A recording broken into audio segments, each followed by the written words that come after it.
Pagpapala po at tanging kabutihan sa inyong lahat. Maligayang pagdating po sa ating virtual na classroom ng Filipino Majorship Letter Review. At bago po tayo magsimula, pakilatag po ang inyong mga pangalan dito nang mayroon pong LPT sa dulo at ang kung anong rating ang gusto ninyong makuha sa majorship natin. Ayan, so paki-komento po, paki-message po dito, paki-chat po dito. Mabilisan lang po. Ayan, habang tinitingnan ko po.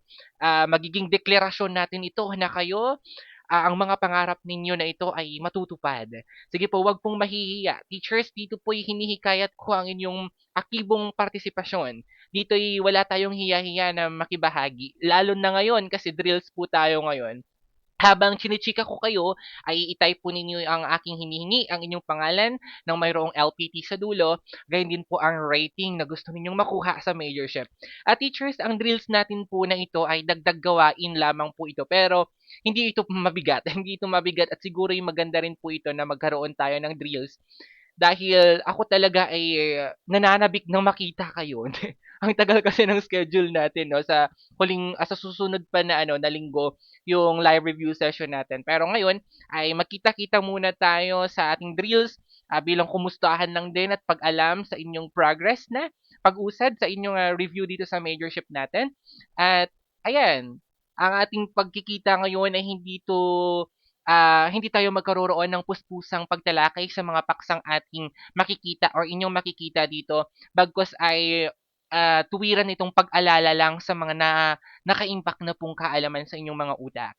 Okay? At hindi po ito gaya ng mga nakasanayan nating review na mayroon talakay talaga, may rasyonalisasyon. Ito po ay pag-alala talaga sa drills or pagsasanay natin para po sa gawain na ito. At nawa ay ma-perfect ninyo ito, teachers, kasi nga, marami na mga araw ang nakalipas mula nang kayo ay nag-enroll dito at inaasahan ko na marami na kayong natutuhan mula sa mga recorded at video lectures natin. May dalawang options lang po ako na inilagay dito para mas madali kayong pumili. Pero minumungkahi ko, teachers, na kung kaya ninyong hindi tumingin sa options, okay, at sasagot lang po kayo dyan sa inyo at sa message natin dito or sa chat natin dito, go po kayo. Titingin lang po kayo sa option kapag hindi na ninyo alam ang tinatanong or wala kayong ideya sa tinatanong ko. Pero kapag mayroon, subukin ang inyong kakayahan na sumagot ng wala pong pagtingin or hindi kayo tumitingin sa ating option. Carry ba? Kaya ba, teachers? Sige po. Tingnan ko muna ang inyong ayan, screenshot ko po ito. Ayan, top 1. May top 1 pa po, nakikita ko. At naway magdilang anghel kayo, okay? Naway magkatotoo po ito lahat. Screenshot po natin ng siyang aking may pagdasal. Ay, mapagdasal si sir. Okay, na magkaisa tayo sa mga pangarap ninyo na iyon. At teachers, sige po, maraming salamat muli sa inyong partisipasyon. Ngayon po, mangyari lamang na sagutin ang aking tanong, teachers, papasa po ba sa board exam sagot? Magtatap po ba sa board exam? Kayang-kaya nyo po ba ang board exam? Okay, mamamayagpag po ba ang mga Filipino majors sa board exam? Yes na yes. At pakitapik po ang inyong mga balik at pakisabi, papasa ako, magtatap ako, kayang-kaya ko ang board exam. Ginawa ba ninyo? Okay pa. So, sige. Next slide na po tayo. Ayan. Ah, bakit ayaw gumana? Ayan po. So, muli po, para sa mga bago dito, ito po ang unang Facebook group na panoorin ninyo at sagutin ang mga pagsasanay na nandito po sa ating page. And then, ito po ang ikalawa naman, ang final coaching. Ito po ang ikalawang page na bibisitahin ninyo, tatapusin panoorin ng mga nariritong video. And then, ito po ang susubaybayan ninyo yung live review sessions natin na marami na rin po yung paskill mula po sa live sessions po natin. At nandito rin po ang diagnostic exam. At mangyari rin po na ang ating pagkikita ngayon, ang recorded session natin ngayon ay ipapaskill ko rin po, tita. So, gaya ng sinabi ko, ito po yung inyong aabangan. Muli, kapag hindi pa kayo naka-subscribe, naka-follow sa ating social media accounts, magyari lamang po, paglalambing ko lamang sa inyo na suportahan po natin ito dahil ating yan. Kaya hindi lang ako ang nagmamay-ari dyan. Hindi kasama po tayo ngayong batch. Okay? So, teachers, handa na po ba? Sige nga, heart react naman po. Ayan. At ano po yan? Again, license po yan ha. Yan po ang isa sa mga pangarap ninyo at hindi po malabong makuha ito kapag may LPT kayo. Tamang layunin, pananampalataya, tamang disiplina at pag-uugali. Amen. Okay, so kayang-kaya ninyo yan. Okay, so dito po tayo para sa unang tanong. Again, magbigay po kayo ng participation dito ha. Para po sa unang katanungan natin dito ay iinog po muna ito sa mga katangian ng wika. Okay, ang wika daw po ay maayos at may pagkasunod-sunod. Ano po yung keyword natin na tinandaan dito? Pagkasunod-sunod. Okay? May proseso at tuntuning dapat isa lang alang sa paggamit nito. Sige nga, i-type ninyo yan ang inyong sagot nang wala pa o hindi pa kayo tumitingin sa ating pagpipilian. Pero, ito po ang pagpipilian natin. Arbitraryo at masistemang balangkas. Okay. Ano po ang inyong sagot para sa unang tanong? At para maging mas madali, ang unang option, okay teachers, hello, hello. Makinig po muna, ang ating unang options ay letter A, okay? At then ang ikalawang option naman ay letter B para mas madali po sa inyong mag-type dyan. At kung mangyari man na marami tayong option dito, ay kung ano po yung sunod na titik sa B, di yun na yun, C, D, E, F, G, ganyan. Kung marami po ang option. Kasi may mga option dito na marami pa. Okay, so tingnan po natin ang inyong sagot. Sige po, letter B, letter P, masistemang balangkas. Bakit po masistemang balangkas? Ano po ang nakita ninyo dito? May proseso, may tuntunin. Kaya po ang sagot natin dyan ay masistemang balangkas. Heart react naman po sa mga tumama nang hindi po type dyan ng inyong sagot. Sunod po, ang wika ay mga tunog na nagtataglay o nagdadala ng mga kahulugan. So ito daw po, ang tunog daw po, o ito daw po ay katangian ng wika na kung saan ang tunog ay nagtataglay na o nagdadala ng kahulugan. Sapagkat ang tunog na iyan ay hindi po magiging wika kapag wala itong taglay or dalang kahulugan. So ano po ito? Pinipili at isinasaayos sa sinasalitang tunog. Teachers, nang dyan na po ang ating sagot. Sige po, nandiyan na mismo sa tanong ang ating sagot. Ano po yan? Yes po, sinasalitang tunog. Perfect, perfect. Okay, so sige. Ang wika ay napagkasunduan at nauunawaan ng mga tao o pangkat ng isang lahi. Napagkasunduan naman daw at kayang maunawaan ng isang lahi. So ano po ang inyong sagot para sa tanong na ito? Arbitraryo o dinamiko? Arbitraryo o dinamiko? Ang keyword na pagkasunduan at nauunawaan ng mga tao. Ano po ang sagot ng taong bayan? Sige pa. Sundan po ninyo, sabayan po ninyo ang aking bilis. Na? At hindi po tayo babagal dito sapagkat kung babalikan man ninyo ang video na ito ay maaaring mabagalan kayo kapag babagalan ko dito. Okay, so ayan, nahahati po sa dalawa, may B at A. Sige po, A at B lang naman kasi sir yung option. Siguro kung may CD yan, baka may sumagot din, no? Okay, sige. Ang wika ay napagkasunduan. Pag sinabi natin napagkasunduan at nauunawaan, arbitraryo yun. Pakisabi ulit teachers, napagkasunduan at naunawaan, ano yun siya? Arbitraryo. Okay? And then, sige. So, ang sagot natin dyan ay letter A. Sunod, ang wika ay nagbabago sa paglipas ng panahon. Umaalinsabay ito sa pagbabago ng kultura. Anong sagot niyo dito? Dinamiko o kultura? May keyword tayo dyan, syempre. Ano pong sagot ninyo dito? Dinamiko o kultura? Bilis-bilis, taong bayan. Sagot na po kayo. Ang wika daw po ay nagbabago sa paglipas ng panahon. Umaalinsabay ito sa pagbabago ng kultura. Kung ang kultura natin nagbabago, ay by syempre, nagbabago din ang wika. At vice versa po yun. Okay? So, letter A, dinamiko. So, bakit letter A? Dahil po nagbabago.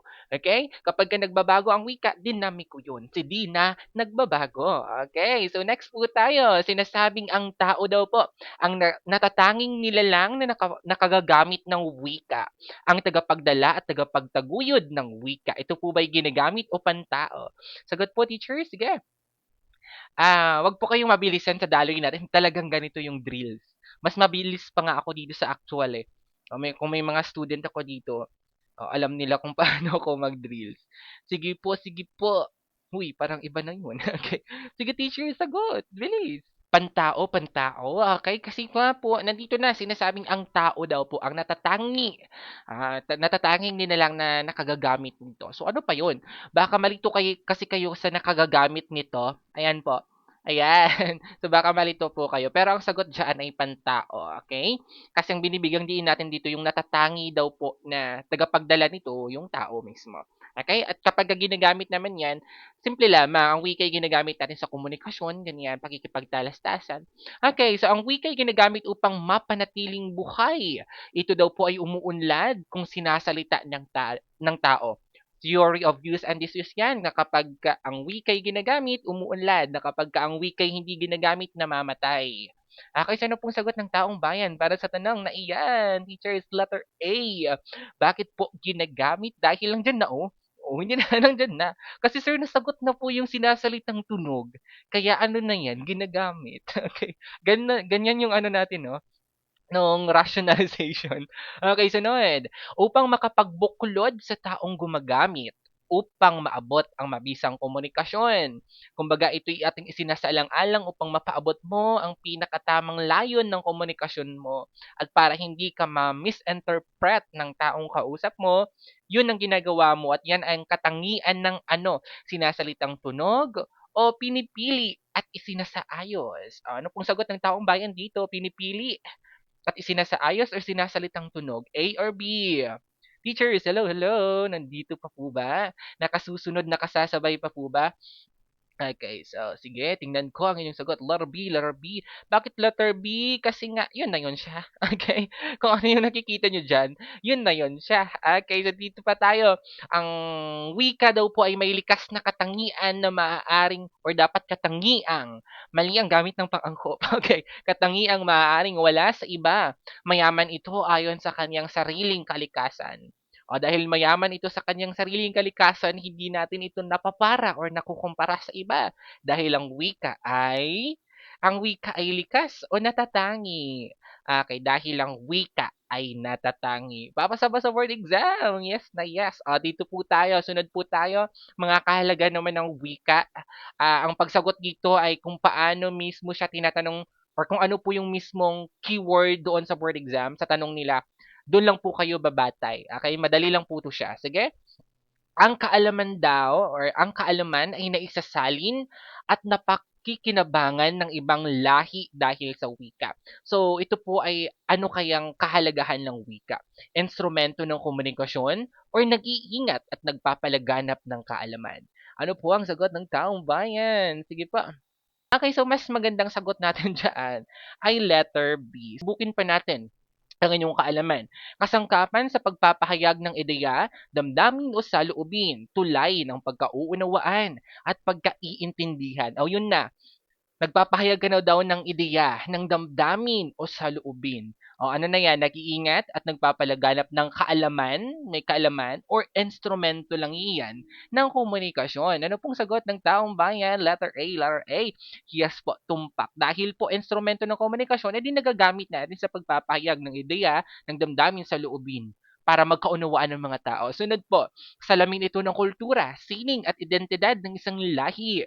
Refleksyon ito ng kanilang mga paniniwala at tradisyon. Okay, unang option, nagpapahayag ng kultura. Letter B, simbolo ng soberanya. Ano po ang sagot ng taong bayan? Sige po, nagpapahayag po ba ng kultura or simbolo ng soberanya? Nandyan na po mismo, teachers, at napakadali. Salamin ito ng kultura, sining at identidad ng isang lahi. Ano pa ba ang ating sagot dyan? Nandito rin yung paniniwala at tradisyon. So, walang iba kundi pagpapayabong ng kultura. At nagagampanan din yan sa pamamagitan ng paggamit natin ng wika. Papasa ba sa word exam? Kaya, nasusundan, teachers? Heart react naman dyan. Sige po, sunod. Nagsisilbing pambuklod sa pamahalaan at nasasakupan nito. Tulay ng kalayaan, pagkakakilanlan at pagiging bukod tangi ng isang nasyon o bansa. Nagpapayabong ng kultura o simbolo ng soberanya. Sige po, nandyan ang keyword natin. Nagsisilbing pambuklod daw sa pamahalaan at nasasakupan. So, nandyan na yung pamahalaan, nandyan pa yung nasyon at bansa. O, ano na yan? Ano na yan? Ngani? O, sagot teachers. Letter B. Late kasi yung ano ninyo, yung answer ninyo dito, late. Late dumating. O, sige lang. Assume ko na lang na ano. Sige, ayan na, nagsisilabasan na yung sagot ninyo. Okay, so, yan po yun, simbolo ng soberanya sapagkat ang wika naman talaga ay ginagamit natin yan para magbuklod at hindi magbukod. Okay, magkaiba ang pagbubukod at pagbubuklod. Pagbubukod at pagbubuklod. Okay, so ang dami mong sat-sat, sir. Next. Okay, napag-iisa at napag-uugnay nito ang mga taong may magkaibang wika o kultura. So ano po yun siya? Nagsisilbing lingua franca or bridge language natin or simbolo ng soberanya. O sir, nasagot ko lang kanina yung simbolo ng soberanya. Eh ano pa bang sagot? Hoy, hindi ganyan, teacher. Mali po iyan. Okay. So, bakit po nagsisilbing lingua franca? Dahil po napag-uugnay daw nito ang mga taong may magkaibang wika. Eh, di ba kapag magkaiba-iba yung wika natin, gumagamit tayo ng lingua franca. Ganun lang naman po yun kadali. So, halimbawa sa Pilipinas, iba-ibang wika natin or maging dialect or wikain, kapag ka nagsama-sama tayo, nagkasalubong tayo, at hindi tayo magkaunawaan gamit ang unang wika natin, ginagamit natin ang lingua francang Filipino para magkaunawaan. So, yan po yun siya na pag-uugnay daw po kasi. Okay? Ang taong may magkaibang wika o kulturas. So, next. Sa pagdiriwang ng buwan ng wika, gumamit ang guro ng wikang nauunawaan ng lahat ng mga Pilipino. O, ano po yung wikang ginamit niya? Wikang pambansa o wikang panturo? Okay. Sa pagdiriwang daw ng buwan ng wika, o medyo situational ang tanong, teacher. So, analisahin ng mabuti. Okay? So, sa pagdiriwang daw ng buwan ng wika, gumamit ang guro ng wikang nauunawaan ng lahat ng Pilipino. So, ano to siya? Okay? Ano to siya, teachers? Wikang pambansa o wikang panturo? Pag sinabi po nating wikang panturo, ay, hindi ko sasabihin. Baka may tanong kasi na maaaring sagot ay wikang panturo. So, mamaya na lang. Pag sinabi po nating wikang pambansa, yun yung Filipino natin, yung bridge language natin, o tulay na wika, yung lingua franca natin dito sa Pilipinas na tinatawag nating wikang pambansa, or Filipino. Okay, so ginamit daw po kasi ng guro na, gumamit ang guro ng wikang nauunawaan ng lahat ng mga Pilipino o ng lahat daw ng mga Pilipino. Panturo po ba yun or pambansa? Pambansa po. Hindi po yan panturo. Okay? So, sige. Gumagawa ng thesis ang mga mag-aaral, kaya gumagamit sila ng formal na salita at tamang datos, wikang pananaliksik o wikang panturo. Ayan, baka hindi nyo pa iyan masagot ha. Okay? So, thesis, ang mga mag-aaral kaya gumagamit daw po sila ng formal na salita at tamang datos. So, yun yung thesis natin. So, ano po yun siya? Wikang pananaliksik o wikang panturo? Wag na nating palalimin ito. Ang sagot na natin dyan ay wikang pananaliksik. Obvious naman, no, hindi halata, sir. Okay.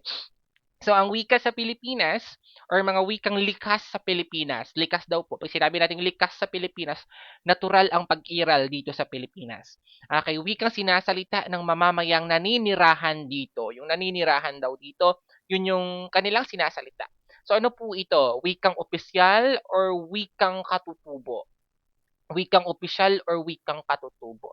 Hala, ang husay-husay naman nila. So, ang sagot natin dito, wikang katutubo. Bakit po? Likas kasi, likas yung, kumbaga, pag likas na umiiral. So, pag sinabi naman natin wikang katutubo, ito yung mga wika na dito po umusbong, na dito po yumabong, at dito po, kumbaga, nakilala na sa lugar na mismo na iyon. So, gaya dito, kaya pwede nating masabi na likas na siya sa isang lugar na iyon. Okay, so wikang katutubo ang sagot natin dyan. Wikang ginagamit sa paaralan, ginagamit ng guro sa implementasyon ng kurikulum at pagkatuto. Wikang opisyal or wikang panturo? Ano po yan? Napakadali po. Wikang opisyal o wikang panturo? Sige, ang sagot natin dito ay napakabilis nila. Letter B, wikang panturo. Bakit wikang panturo? Ginagamit ng guro sa implementasyon, sa pagtuturo niya mismo. Iniba lang ang terminolohiyang ginamit. Kaya ginagamit sa paaralan. Kasi sa wikang ginagamit sa paaralan, pwede rin yung wikang opisyal, di ba? Pero dito kasi malinaw na ginagamit daw ng guro sa implementasyon ng curriculum at pagkatuto. Wikang panturo yon. Okay, next. Wikang itinakda ng batas na gamitin sa transaksyon sa pamahalaan, kalakalan at iba pang larangan o sitwasyon sa Pilipinas. Sige, wikang opisyal o wikang panturo? Okay, so ang sagot daw nila ay wikang opisyal. Bakit wikang opisyal? Kasi itinakda na batas, okay? Or kumbaga itinakda ng batas na gamitin sa transaksyon, mga formal na transaksyon sa pamahalaan man 'yan, kalakalan dito sa Pilipinas o sa mga formal na usapin o diskurso, 'yon po ang ating mga gagamitin. Halimbawa sa SONA, okay, o pagkikipag-usap ng pamahalaan sa kanyang nasasakupan, wikang opisyal po 'yon. At 'pag sinabi nating wikang opisyal, itinakda ng batas. At batay po sa batas natin, sige, another drill po tayo. Batay po sa batas natin, ano daw po ang wikang opisyal ng Pilipinas? Ano ang wikang opisyal ng Pilipinas? Sige po. Ano ang wikang opisyal ng Pilipinas? At batay po yan sa 1987 Constitution, Article 14, Section 7. Kung hindi ako nagkakamali. Hindi yan, kasi perfect akong tao. Charas! Joke lang. Okay. Filipino. Okay. Ang inyo pong sagot ay mali. Mali po. Oy, ayun na pala, tama na pala. Okay, kasi kapag Filipino, tama naman pero kulang. Okay? Ang wikang opisyal sa Pilipinas ay Filipino at Ingles. Okay, so tatandaan yan ha, Filipino at Ingles. Next, pagbubuo. O, ito naman ay nasa talakay hinggil sa proseso ng intelektualisasyon ng wika. Kung napanood po ninyo ang unang session natin sa intensibong review sa pinakaunang session doon sa unang Facebook group po. Alam na alam ninyo ito.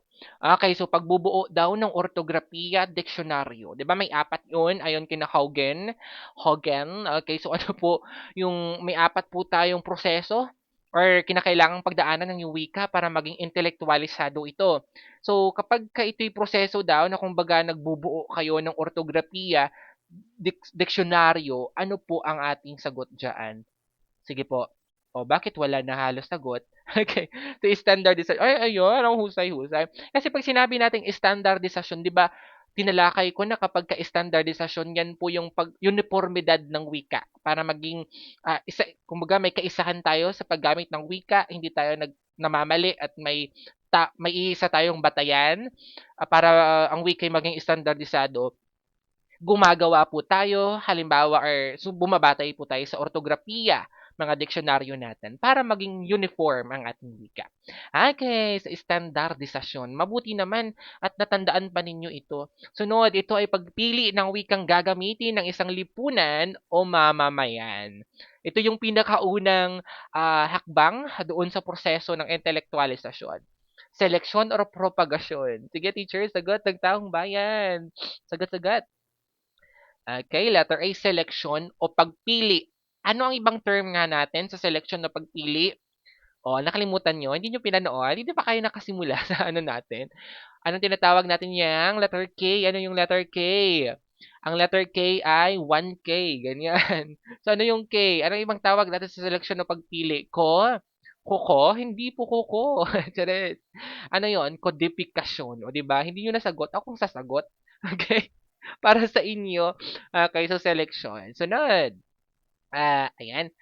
Pagtuturo, pagpapalaganap ng wika, pagsama sa curriculum. So, ito yung ikatlo doong yugto, kumbaga, or proseso na, kumbaga, para hindi lang sasapat na standardizado ang wika, kundi kinakailangan ipalaganap din.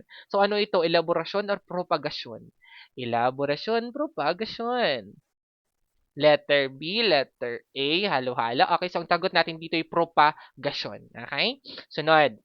Para sa pagkakapareho ng gamit ng wika. Pagkakapareho ng gamit ng wika. Sir, hinasagot na po namin ang standardization kanina. Kaya ang sagot po natin dito ay okay. So, pwede pa rin maulit, teachers. Ang sagot natin is standardization. Hindi common na sagot na natin ang standardization ay hindi po nauulit. Sa board exam kami, nauulit na tanong, na copy-paste talaga siya. Wala lang, share ko lang. Okay. So, nabuo na ba natin ang apat? Hindi pa. O, sige, tanong, pagpapagawa or paggawa daw ng pananaliksik, paglilimbag ng aklat, dahil dito natin pinayayaman at pinagyayabong ang wika. Okay, so ano to siya? Propagasyon, elaborasyon. Sagot. Kaya nang sagot ng taong bayan para sa tanong na to. Walang iba kundi letter B, elaborasyon. So, isa-isahin po natin. Seleksyon, pagpili o kodifikasyon. Sunod po ay standardisasyon. Sunod po ay propagasyon. At sunod po ay elaborasyon. Okay, sana may malinaw yan sa inyo. Dito pa rin po tayo, tawag sa prosesong pinagdadaanan ng wika upang ito ay maging higit na estandardisado at mayabong umaunlad. Kodipikasyon, intelektualisasyon. Ayan na pala yung kodifikasyon. Ano pong sagot natin dyan? Intelektualisasyon. Yehey! Sige, dito po tayo sa teorya sa pinagmulan ng wika. Kapag tinanong kayo sa board exam, ito daw po ay ang mga tao or ang tao ay iniluloob ng banal na espiritu. Anong sagot natin? Kaya nakapagsasalita siya sa iba't ibang wika. Sige, walang opsyon kasi basic to sa inyo. Ba't sinipon ako bigla? Sagot teachers, ayan, hindi na nakasagot. Ano to siya? Letter P. Yes, Pentecostes. Ginulo naman daw ng Diyos ang wika ng tao. Kaya, naghiwa-hiwalay sila, nagsama-sama ang mga taong nagkauunawaan. Ito ay may kinalaman sa kwentong matatagpuan natin sa Genesis chapter, di ko na alam. 11 verse 1 to 9 yata. Ayan. So, tungkol po yan sa Tore ng Babel. Kasi Tore ng Babel, okay, Tore ng Babel po ang sagot. Sunod, ito'y teorya sa pinagmulan ng wika na kung saan daw ito'y mula sa masidhing damdamin. So, yan siya. Yes po, pupo. Okay, bagay. Ang wika naman daw ay mula sa mga bagay na gawa ng tao. Ang sagot natin dyan ay kamukha ko, teachers. Yes, ding-dong, ang bilis. Mula naman daw sa kalikasan, kagaya ng tuko na naging tuko o ginaya natin kaya naging tuko. Yung tuko kay tuko man ang kanyang tunog. Okay? So mula daw po ito sa mga hayop o kalikasan. Ano yun siya? Sagot ng taong bayan ay bow wow. Okay, sunod. Puwersang pisikal. Halimbawa, sinuntok ka, sinapak ka. Kapag sa pagsuntok mo, may puwersa, may tunog tayo na ano dyan. Halimbawa, pagbubuhat ng timba. Ganyan, nangangarate. Yo-heho or yo-yeho. Yo-heho. Okay, mula sa sanggol naman daw. Di ba may keyword tayo dito? Mula sa sanggol. Kapag ka ang wika ay mula sa sanggol, ito ay Coco Melon. Yes po, Coco. Coco Martin, hindi. Okay, pinakamadaling pantig. Halimbawa ay Papa naging pa na lang. Halimbawa ay Alfred Hinoy, naging be na lang. Joke lang. Naging bebe mo. Okay, so ano to siya? Pinakamadagas, mama. Mama. Ooh. Next, romansa. Ito'y makatunog na mula sa romansa kapag naglalabing-labing ang tao. So, anong sagot? Labing-labing. Lala. Yes po, labing-labing. Sunod, ritual. Kasi ang kinakanta nila dito ay ano nga? Ano ang kinakanta nila dyan? Again, ano po yung kinakanta nila? Yung tarararara boom. Tarararara boom di ay. Yes po, yan po yan. Next po ay maliban naman sa kumpas ng kamay. Ito ay kumpas ng katawan pero maliban sa kamay. Okay, so sige, ano pong sagot natin dito? Yum yum, maliban sa kamay. Okay, so ang sagot po natin diyan ay yum yum. Paano naman kapag kakamay? Kagaya ng nagpapaalam ka. Tara, let's, di ka na mabibigo. Ano yan? Yes, tata, as in tara, let's. Okay, so ayan, sunod po tayo. Imbensyon. Ayan. Ang wika daw ay nagsimula sa talagang dineskubre mo, inimbento mo. Okay, so ano po iyan? Eureka! Kay Eureka as in discovery, invention. Paano naman kapag ka naswertihan? Kabaliktaran ito ng Eureka, naswertihan lang tapos nagamit mo. Bubble. Bubble gum. Okay. Bubble lucky. Panghuli, kagaya ng paghaharana, paglalaro. Kasi sinabi ng linguistikang or ng linguista nating si Jefferson na ang wika daw po ay isang musikal, mahaba. So ano to siya? Yes, sing-song. At sino nga po yung sikat natin na dating hari ng Ehipto na gumawa po ng eksperimentasyon? Okay, gumawa ng eksperimentasyon na kung saan ang kaniyang naging ang kaniyang naging conclusion sa kaniyang eksperimentasyon daw ay ang tao naman daw ay natututo ng wika kahit hindi tinuturuan. Sino yun or anong teorya yun siya? Yes, sino yon? Si Haring. Haring sa Matikas. Wala kayo kasi dyan. Okay. So, dito na po tayo, teacher, sa teorya sa pagkatuto ng wika. Kapag tinanong kayo doon, may context clue kayong nakita doon. Okay, so likas daw na natututo ang tao ng wika. Teorya ito sa pagkatuto ng wika ha, pero kapag teorya sa pinagmulan ng wika, sagot dyan Haring Samatikos. Pero kapag teorya sa pagkatuto ng wika, ang sagot ninyo ay letter B, Anitism. Sagutin ninyo ito rather, sino po ang teorista or proponent natin sa Anitism? Sino yon? Si Noam Chomsky. Ano yung, ano niya? Kumbaga yung tumutulong daw sa tao na or mekanismo sa utak ng tao na tumutulong sa kanya para matutuhan yung wika. Okay, LAD. Ano yung LAD? Language Acquisition Device. Sunod, kahalagahan ng salik pandamdamin or binibigyang halaga natin ng salik pandamdamin. Huwag mong pagalitan ng bata at ipahiya. Baka yan po ay mawala ang kanyang kumpiyansa sa sarili. Okay, so ano yan? Yes po, makatao or humanism. Okay, so papuri, pabuya, parusa, panggagaya, pagkontrol sa kalikasan, paulit-ulit na gawain. Ano yan? So, yan na. Yan yung mga keyword na binigay ko sa inyo na ginamit nila sa word exam. That is behaviorism. Sino po ang proponent? Ang dami pong proponent ng behaviorism, pero ang kinikilala natin sa teorya sa pagkatuto ng wika ay si... Okay, Skinner. Sunod, ang pagkatuto ay isang gawaing dinamiko, nagbabago kumbaga. Okay, depende sa yugto or payugto-yugto. Ang pagkakamali rin daw ay sinyales ng pagkatuto. Anitism or cognitivism? Okay, cognitivism. Sino po ang proponent or theorista ng cognitivism? Si Jean Belog. Okay, si Jean Belog. Si Jean Piaget po. Okay? So, sunod po tayo. Antas naman po tayo ng wika. Pinakamataas na antas ng wika ng sugot.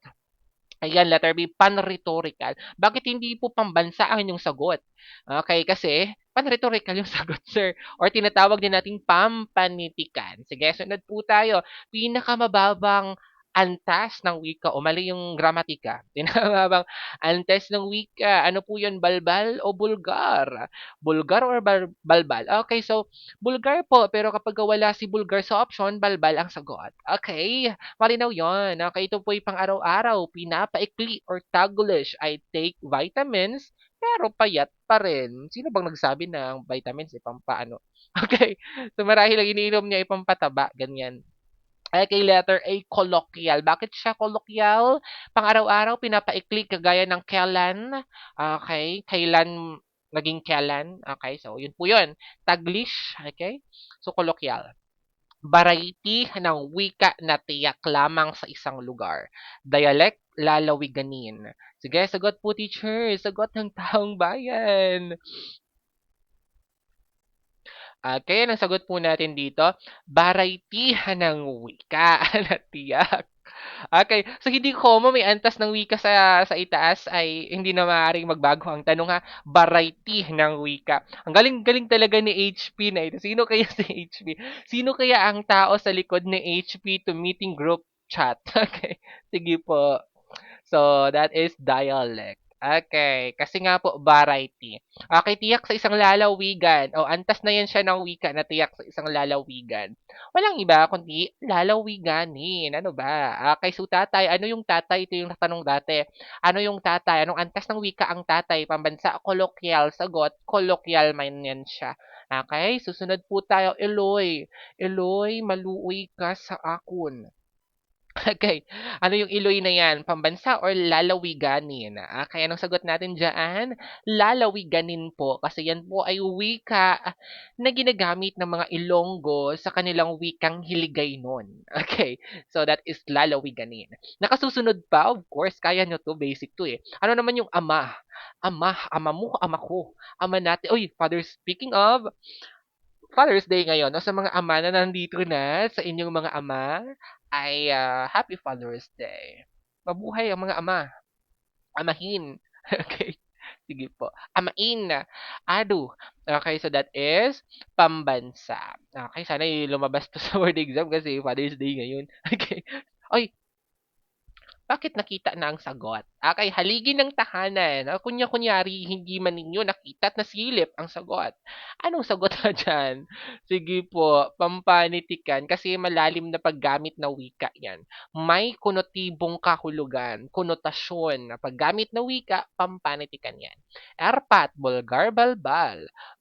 Bulgar, balbal, ang erpat po ba? Ano yung erpat na yan? Tatay yan. Ano yung arapat? That is balbal. O, next. Putang inyong lahat. Martin, joke lang. Ginaya ko lang ha. Walang ano-ano tayo dito. Okay. So ano yan? Vulgar kasi nga bad words. Yan po yan. Mga mura-mura, mga language taboo. Kagaya ng okay, sa ibang bansa ay language taboo yun ng vulgar.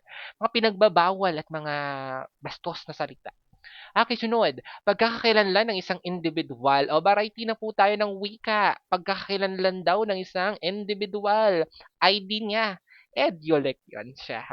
Okay, so sige na, sunod po tayo. Ito'y variety ng wika na bunga or bunsod ng geographical na lokasyon. Okay, pagkakakilanlan naman ng isang lugar o kultura.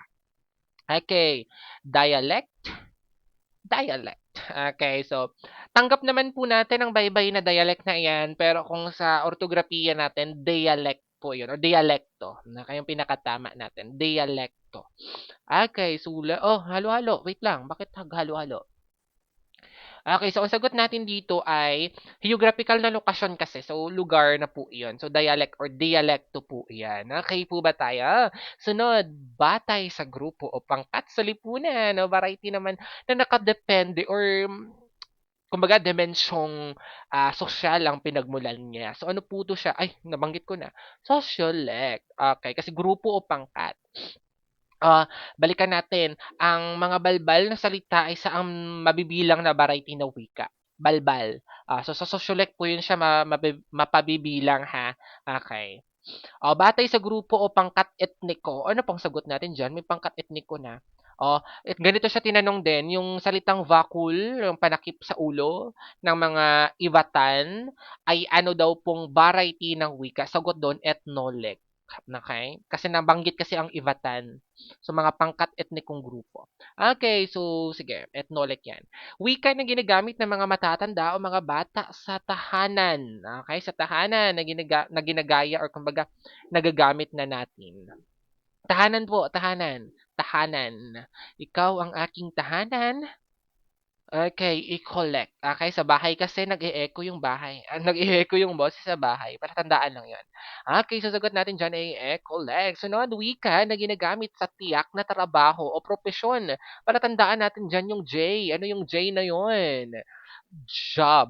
Okay, trabaho, propesyon. Okay, so nandun na siya. Jargon po iyan, ha? Jargon po yan. Sunod po, variety pa rin po ito ng wika na tinatawag nating nobody's native language na buo ng walang formal na ortografiya. So, anong tawag natin sa nobody's native language? Okay, sagot natin is letter A, Pidgin, kasi ang sagot talaga ay letter A, tumpak ang taong bayan. Sunod, kapag kayong Pidgin na yon, nativized language na. Wikang naging formal at standardisado na. So, ang sagot natin dito ay Creole. Okay, or Creole. Kaya ang OA. Sunod, di umano ni Jessica Soho ay ano tong variety ng wika? Jargon and dialect. Edulek, of course, Edulek yan. Erpat, Ermat, Chaka, Chariz, Lodi, Werpa, Balbal, Socialect. Okay, Erpat, Ermat, Chaka, Chariz, Lodi, Werpa, ano yun siya? Yes po, sociolect po to ha. Sociolect po siya kasi variety ng wika. Pero kapag kaantas ng wika, balbal yan. Okay, so wag na po kayong malilito sa ganyan ha. Okay, so next. Chavacano ng mga taga Zamboanga. Taga Zamboanga, okay, so tama. Zamboanga nga yan. Okay, so sociolect. Sociolect po ba iyan? Sociolect ba to? Hindi, wala yung sige, pwedeng tanggapin na lang natin yung sociolect, pero wala kasi sa yung pinakatamang sagot ay wala sa option. Okay, wala sa pagpipilian. So ano po ang inyong sagot? Sige, wala po sa pagpipilian ng sagot natin. Ang Chavacano ng mga taga Zamboanga. Ano yun siya? Yun yung pinakahalimbawa natin ng Creole. Yay! Okay, so sociolect na lang tayo dito, pero Creole yan. Okay, dito pa rin po tayo sa variety ng wika. Wikang nababatay sa domain, sa larangan o sitwasyon na kumbaga ang wika natin ay nagbabago depende po sa kanyang blank. Okay, sa domain na kinabibilangan, sa larangan o sitwasyon na kinabibilangan. Okay.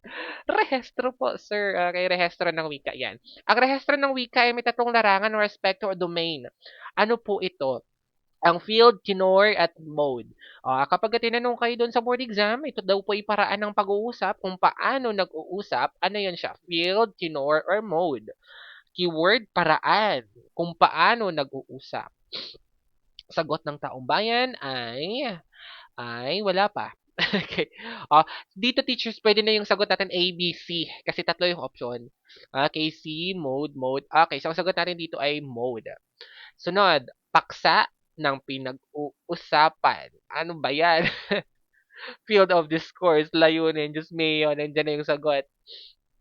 Okay, letter A, field. Kasi paksa, kapag paksa or layunin, that is field. Sunod, tono ng kausap o tagapakinig. Formal o di formal po ba ang kanyang tono? Ano yun siya? Yes, tenor. Madali lang. O dito tayo sa ano naman, sa pagbabago sa pangalan ng wikang pambansa. Pangalan ng wikang pambansa noong 1987, batay sa Batas Republika Article 14, Section 6 sa panahon ni Aquino. Again, si Aquino yung ating presidente. Ano to siya? Tagalog, Filipino, Filipino. Ang sagot ay Filipino. Bakit? 1987. Okay. Sunod.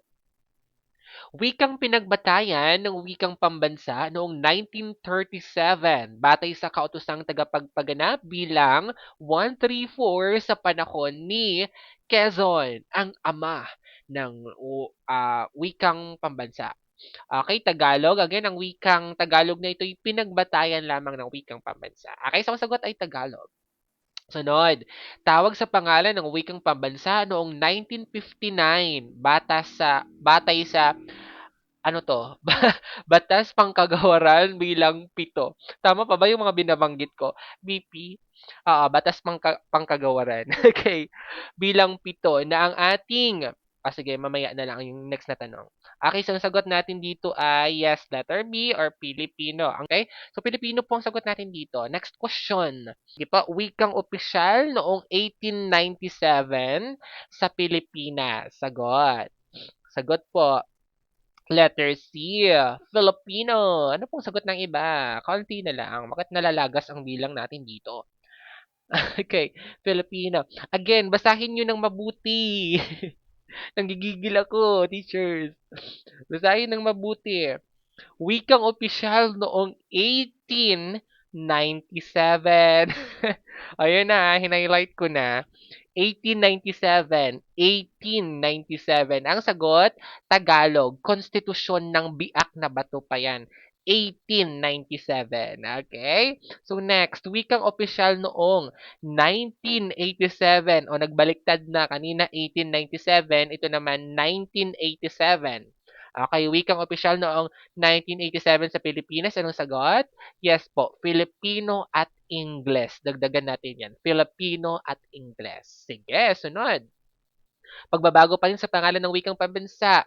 Ang Pangulo daw ng Pilipinas na nagtakda ng pinakaunang wikang pambansa. Kaya siya ang ating tinuturing na blank dahil siya ang unang kumilos at gumawa ng hakbang para tayo'y magkaroon ng wikang pagkakakilanlan na pagbubuklod ng mga Pilipino, yung lingua franca natin, ang wikang pambansa natin. So, ano yun siya? Letter A, Manuel Luis Quezon. Okay, so mahusay. Sunod, ang Pangulo ng Pilipinas nang pinalitan ang tawag sa wikang pambansa mula sa Pilipino na naging Filipino. O ayan siya, sino yung presidente natin? Okay, na pinalitan kumbaga yung Pilipino na P, ginawa niyang Filipino, siya yung naglagda ng panukalang iyon. Okay, hindi naman pwede si Romero kasi nga kalihim siya, di ba? So, Pangulo kasi. Okay, isang sagot ay Corazon Aquino. Sunod. Nakasasunod pa, teachers ha, baka nabibilisan kayo ha. Kalihim ng edukasyon kung saan nagpanukala at naging legal na kautusan ang Pilipino bilang tawag sa wikang parakangkang. Chares. Wikang pambansa. Ano yan, Jaime? Okay. O si Jaime de Vera o si Jose Romero. Siyempre, ang sagot po natin dito ay walang iba kundi si Jaime de Vera. Okay? Kung ang tanong ay ang unang tagapangulo ng SWP. Pero ang tanong dito, yung kalihim daw ng edukasyon.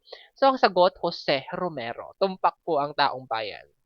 Sunod, dito na po tayo sa tanggapan ng wikang pambansa. Tawag daw po sa tanggapan ng wikang pambansa noong 1987. SWP, LWP, KWF. Teachers, ang tangi ko lamang mamungkahi sa inyo ay panoorin po ninyo ang ating talakay dito sa pinakaunang Facebook group natin sa talakay hinggil sa ugnayan ng wika, kultura, okay, lipunan. Kasi mali po ang inyong sagot. Okay. Okay, so ang sagot natin diyan ay LWP. 'Di ba ang KWF ay kailan nga yun? No, secret, may tanong tayo diyan. Oh, yan. So tawag sa tanggapan ng wikang pambansa noong 1991. Ano yung sagot natin dito? 1991. Hindi pa ako napapanganak niyan. 1991.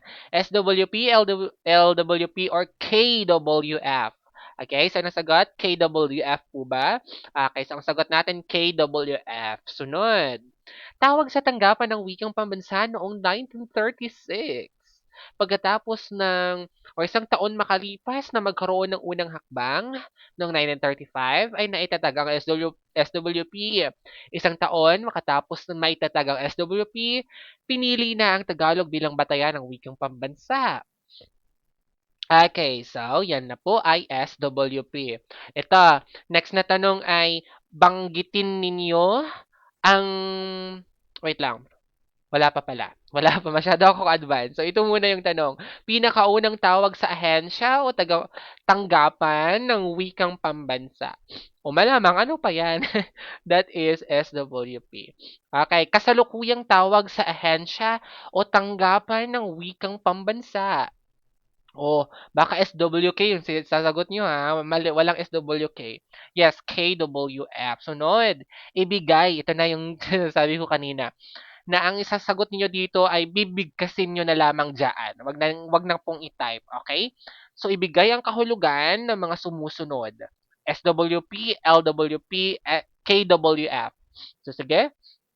Ano yung SWP? Surian ng wikang pambansa. Ano po yung LWP? Linangan ng mga wika sa Pilipinas. Ano po yung KWF? Komisyon sa.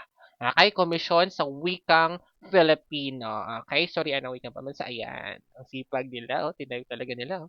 Sige. Sunod. Sino ang pinakaunang tagapangulo ng SWP o tanggapan ng wikang pambansa natin? B. Of course, kasi pinakaunang tagapangulo at nabanggit ko siya kanina, si Jaime C. de Vera. Tandaan po iyan. Sunod, pinakaunang tagapangulo na nakapagsulat ng balarilang Tagalog o ortografiya ng wikang pambansa. Sino to? Si Arthur Casanova or si Lope K. Santos or Casantos? B. So bakit po? Again ha, ang pinakauna si Jaime de Vera. Ang pangalawa po si Lope Casantos. Pagkatapos po ng termino o panunungkulan ni Jaime de Vera, napalitan siya ni Lopica Santos, ang ama ng balarilang Tagalog natin, na nakapagtatag po ng abakada, nadighay ako, noong 1940. Yes po. So, bakit siya ang sagot natin dito? Kasi pinakaunang tagapangulo na nakapagsulat daw ng balarila. Okay? Pero kapag wala po yung ito, wala yung nakapagsulat ng balarilang Tagalog, ang sagot natin doon, Jaime de Vera pa rin. Pero kasi dito, nakapagsulat ng balarilang Tagalog, Lope Casantos iyon. Gayunpaman, wala naman sa option dito si Jaime de Vera. Okay, so bakit pa natin yan pag-aawayan? So, ang sagot natin dito, Lope Casantos. Okay, si Arthur Casanova ay pagkatapos po yan ng panunungkulan ni Virgilio Almario na naglingkod noong 2013 hanggang 2019 o 2020. Okay, so siya po after ni Virgilio Almario. Sige, nagdaldal ako no, tapos may next question dito. So, ayan na. So, ang tagapangulo ng KWF na naglingkod noong 2013 to 2019 o 20, Virgilio Almario. Wala na tayong ano dyan. Nabanggit ko na siya kanina. Sunod. Sino ang kasalukuyang tagapangulo ng KWF na naitalaga noong Agosto 2025? 2025. So, sino po siya? Yes po, si Attorney Marites Barrios Taran.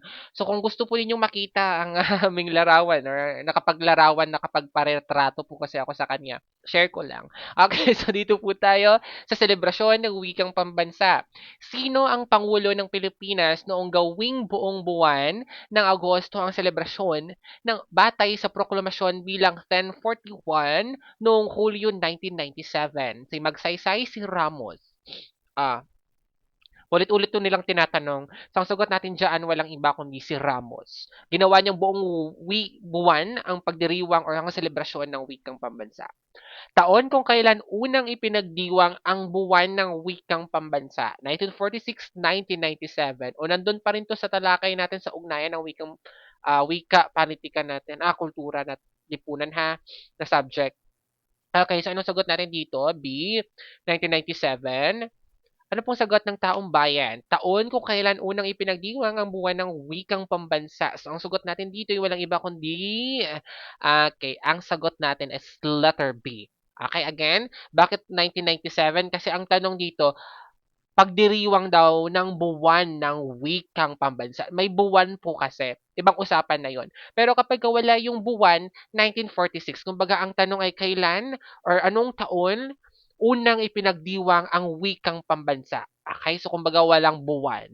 Ang sagot, 1946. Okay? Pero, buwan ng wika daw po kasi, so 1997 tayo dyan. Next.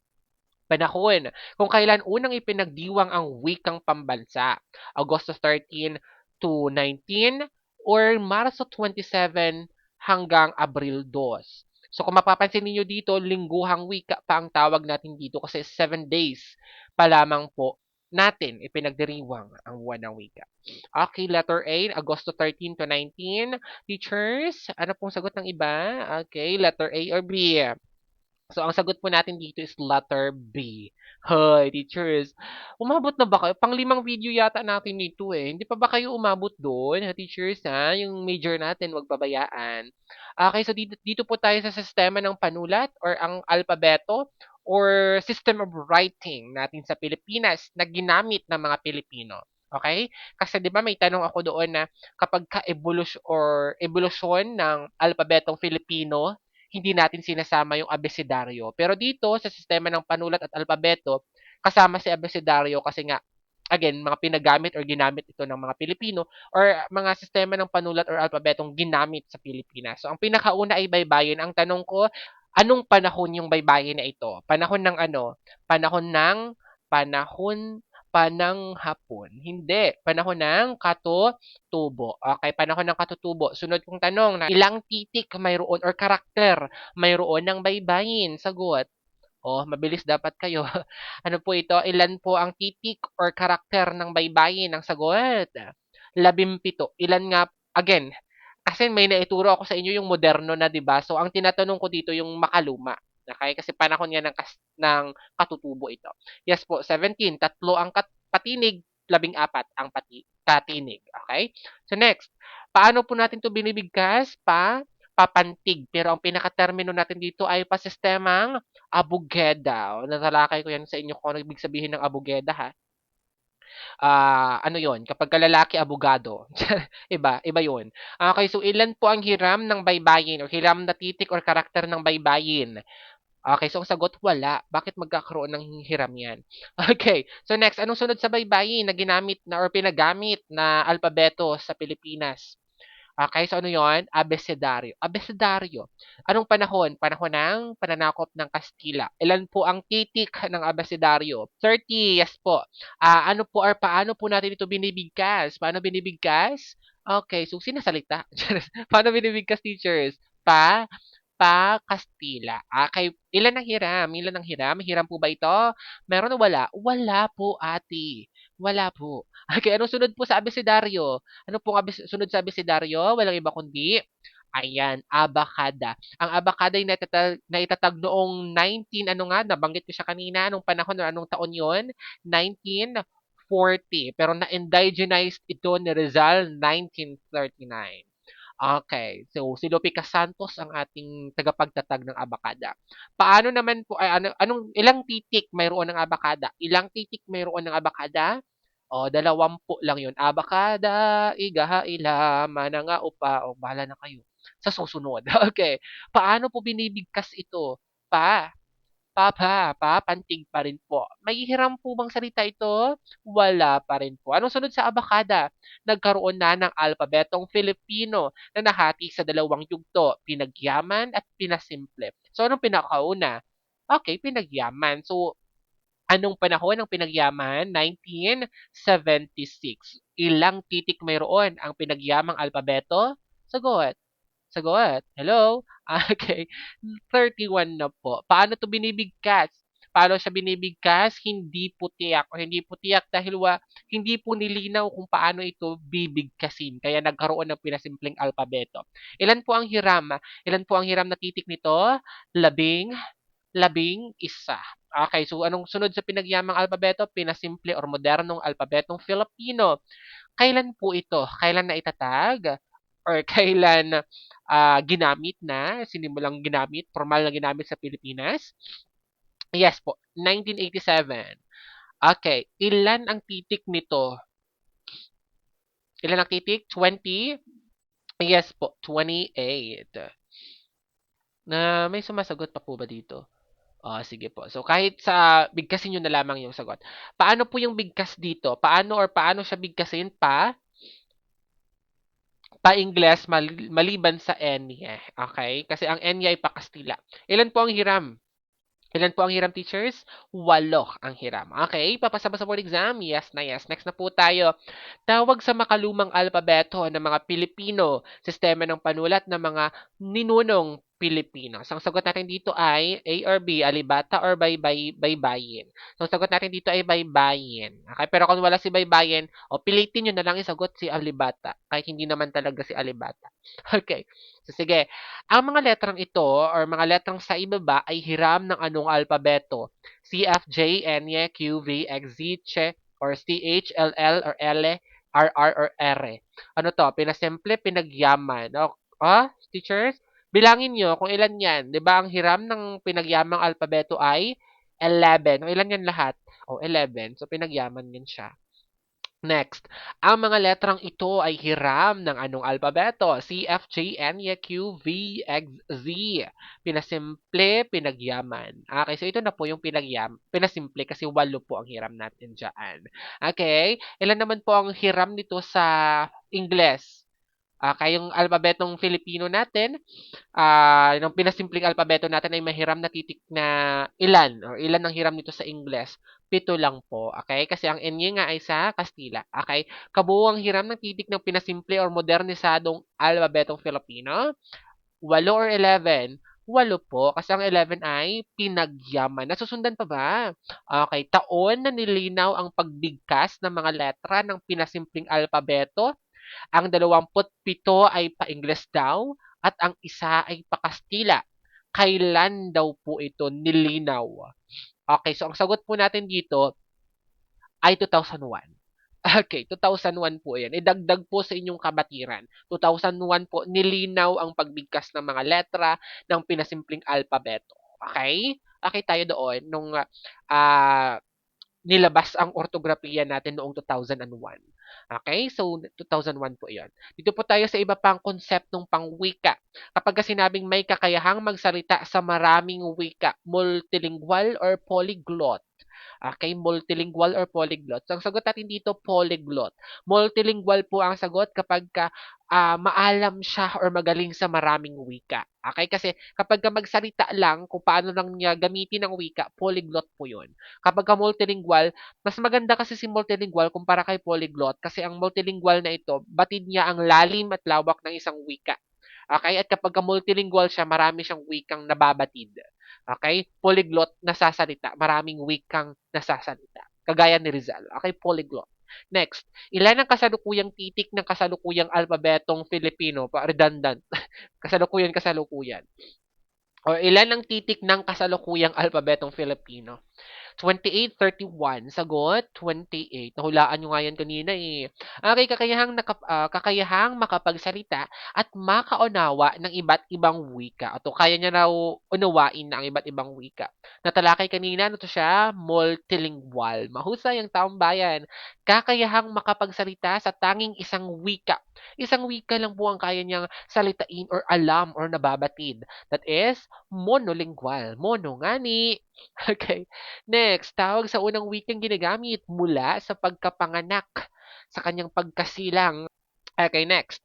Tawag sa taong ayaw sa modernisasyon ng wika. Nagpepreserba ng wikang Tagalog pero ayaw sa modernisasyon ng wika. Purismo or purista? Or ako na turista? Hindi.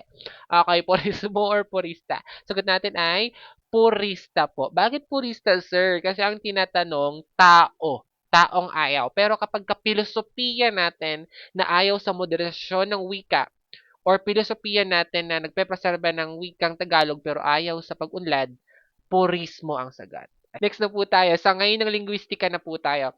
Sangayon ng linguistika. Okay, so ano pong tawag sa maliit o makabuluhang unit ng salita? Tawag sa maliit o makabuluhang unit ng salita. Phonema, morphema. Phonema, morphema. Ano pong sagot natin dito? Yes po, morphema po yan. Ha? Ulit po, teachers, sagot lang po, gaya ng sinabi ko kanina, kapag alam na ninyo yung sagot, sagot lang po kayo nang hindi tumitingin sa option natin dito. Sige? Next, tawag sa pag-aaral na makabuluhang tunog. Okay, so pag-aaral na sa makabuluhang tunog sa pagbuo ng mga salita. O hindi pa tapos, teacher. Uy, ayan na. Uy, teachers, hindi pa tapos. Oh, hindi pa tapos ang tanong Bakit nagsagot na kaagad kayo ng punolohiya? Okay, kung ang tanong dito tawag sa pag-aaral ng makabuluhang tunog, punolohiya yon. Pero dahil daw yung tunog na iyon sa pagbuo ng mga salita. May pagbuo ng salita, oh. So, ibig sabihin, parang pag-aaral pa rin po yun sa pagbuo ng salita. Ang sagot, morpolohiya. Magulo lang siya dahil dinagdag yung pagbuo ng mga salita, no? So, nais ko lang ano dito, yung lesson natin na basahin muna lahat. Kasi minsan sa board exam, at that time sumagot, common nakita na natin yung keyword. Parang alam ko na to, ganyan, ganyan. So sa board exam basahin lahat ang mga salita doon. Okay? Okay yan. Next, tawag sa pag-aaral sa pagbuo ng pangungusap sa pamamagitan ng pag-uugnay-ugnay ng salita. Kaya tinatawag natin itong palaugnayan. So ano yung palaugnayan? Syntax or morpolohiya? Dahil ang morpolohiya ay tinatawag nating palabuuan. So, ang sagot natin dito, syntax, kasi pangungusap man yan. Okay, next. Tawag sa pag-aaral sa maliit na unit ng tunog. Tawag sa pag-aaral sa maliit or makabuluhang unit ng tunog. Ponolohiya, ortografiya. Ponolohiya, ortografiya. Sagot, ponolohiya. Okay, susunod. Pinag-aaralan ang denotasyon at konotasyong pakahulugan ng mga salita sa pangungusap. Ang pinakatuon natin dito ay sa kahulugan ng mga salitang ginamit sa pangungusap. Kahulugan, pragmatika o semantika. Okay, so ang sagot natin dito ay semantika or palasurian. Okay? Semantika o palasurian. Now, ay nasusundan ninyo. Sunod, pinag-aaralan dito ang gamit ng mga salita batay sa konteksto. Sagot, gamit. Gamit naman ang natin dito, bibigyang pansin. Praktikal na paggamit ng mga salita sa konteksto o sa pangungusap natin. Sagot, pragmatika. Okay? Pragmatika po. Next, batayan sa wastong paggamit ng wika o gabay sa matamang paggamit ng wika. Okay, so batayan sa wastong paggamit ng wika o gabay sa matamang paggamit ng wika. Ito po ay ortografiya o tawag nating palabaybayan. Sunod, larangan. O, sa ponolohiya na po tayo. Larangan sa pag-aaral ng phonema kung saan ay binibigyang diin ang tamang paraan ng pagbigkas, hindi ang pagsulat. So, ang tutok natin dito ay pagsasalita o paraan ng pagbigkas? Ito po ba'y segmental or suprasegmental? Talakay natin 'to. Okay, so ang sagot natin dito ay suprasegmental. Kasi ang segmental, ito yung mga tunog na nalalapatan natin ng mga titik. Okay? Kumbaga, ang tutok natin dito ay pagsulat na. Okay? Pagbaybay na or pagsulat. At ang pagbigkas, pasok po yan sa suprasegmental, kagaya ng tono, diin, antala, antala or hinto, at iba pa. Sunod. Sa ponolohiya, ang giliw ay mayroong cluster or diptongo. Sa ponolohiya or sa ponolohiya or segmental na natin, or sa morpemang segmental natin, ano to siya? Okay, ang giliw ay may diptongo. Ano ang diptongo sa giliw? Ano po yon? Okay, yung ew na yan. Okay, mahusay. So next, cake, plancha. Ang cake at plancha ay may cluster or diptongo. Yan. So, masagot talaga sila. Cluster o diptongo? Sagot, cluster. So, papasa ba? Yes. Magtatap ba? Yes. Next. Ang kabahayan ang kabahayan ba ay may diptongo? Mayroon or wala? Again, ang kabahayan ba yung bigkas ko kanina? Kabahayan. Okay, ang kabahayan ba ay may diptongo? Mayroon o wala? Mayroon o wala? Sagot. Mayroon o wala? Ang sagot natin dito ay ting ning ning ning ning. Anong sagot?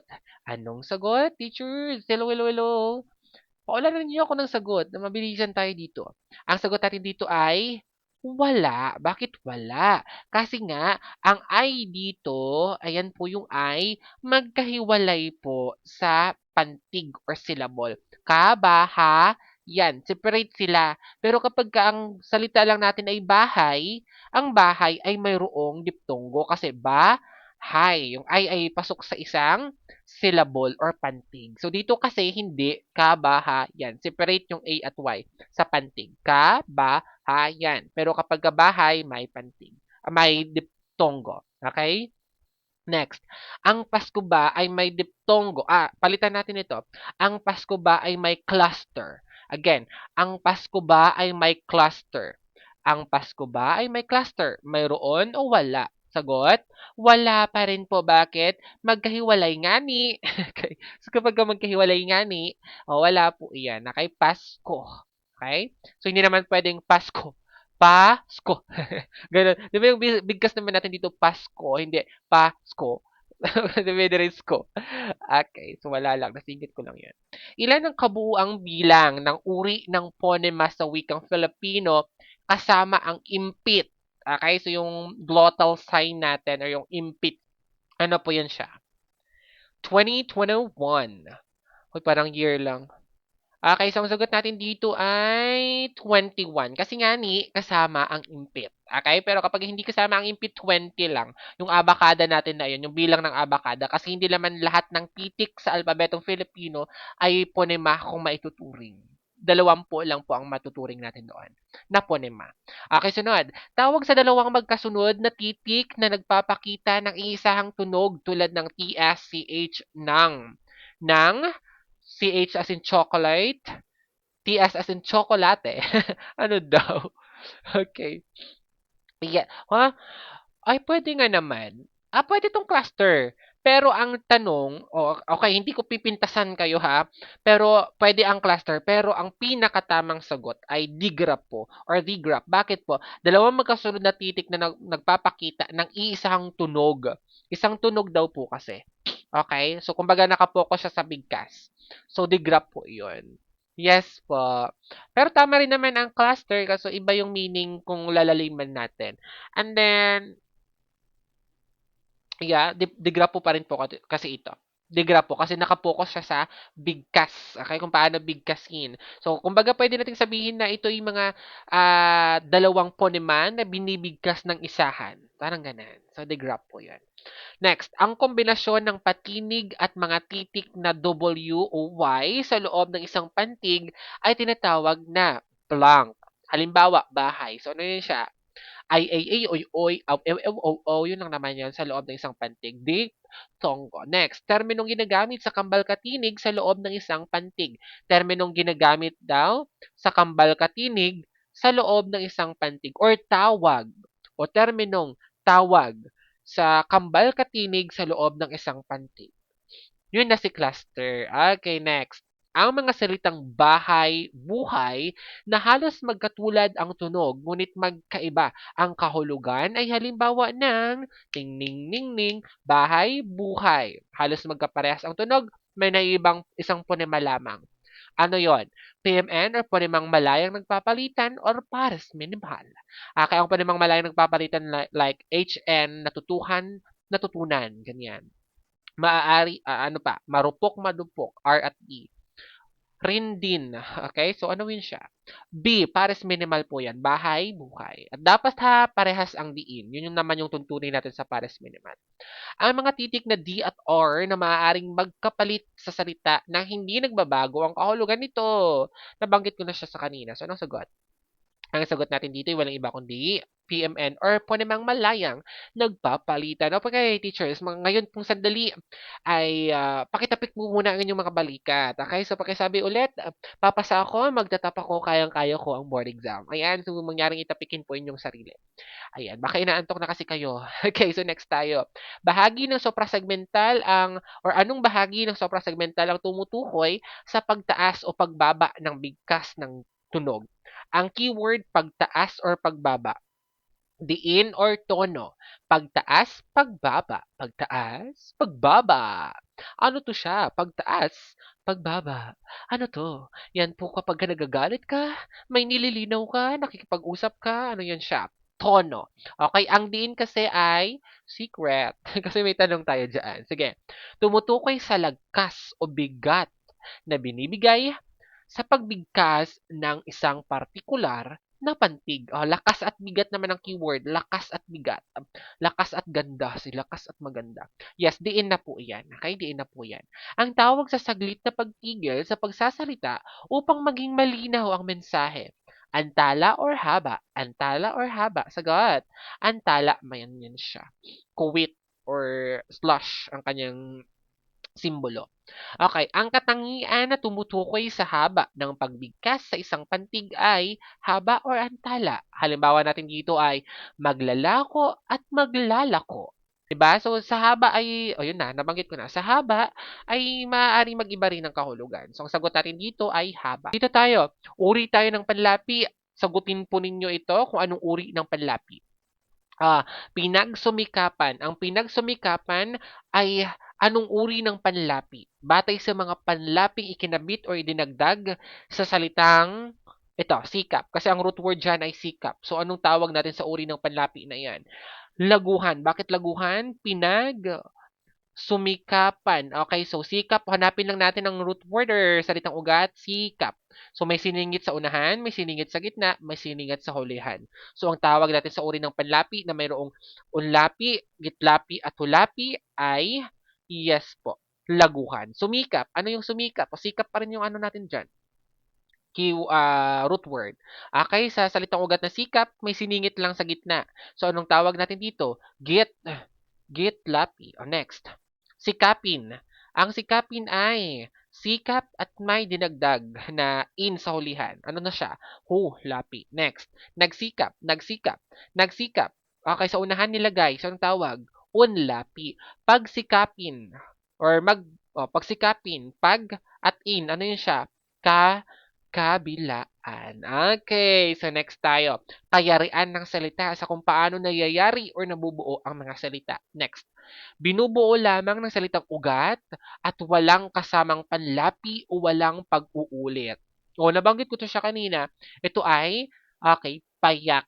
Okay, batay po yan sa kayarian ng salita. Next. Ang salitang ganda at aral ay mga halimbawa ng salitang nasa kayariang payak o may lapi. Ganda at aral. Ang ganda at aral ay anong kayarian ng salita? Payak pa rin po iyan. Root word yan sila. Next. Kang kabuuan. Ano to? Ang kabuuan ng salita o isa o higit pang pantig. Okay, so ang lang po yan na. Ang kabuuan ng salita o higit pangpantig nito ay binibigkas ng magkasunod. Binibigkas ng magkasunod. Tambalan, inuulit. Sagot ng taong bayan? Okay, inuulit po iyan. Ang inuulit ay parsyal at ganap. Pag parsyal, bahagi lamang ng or pantig lamang ang inuulit. Pero kapag ang ganap, buong salita ang inuulit. Okay, next.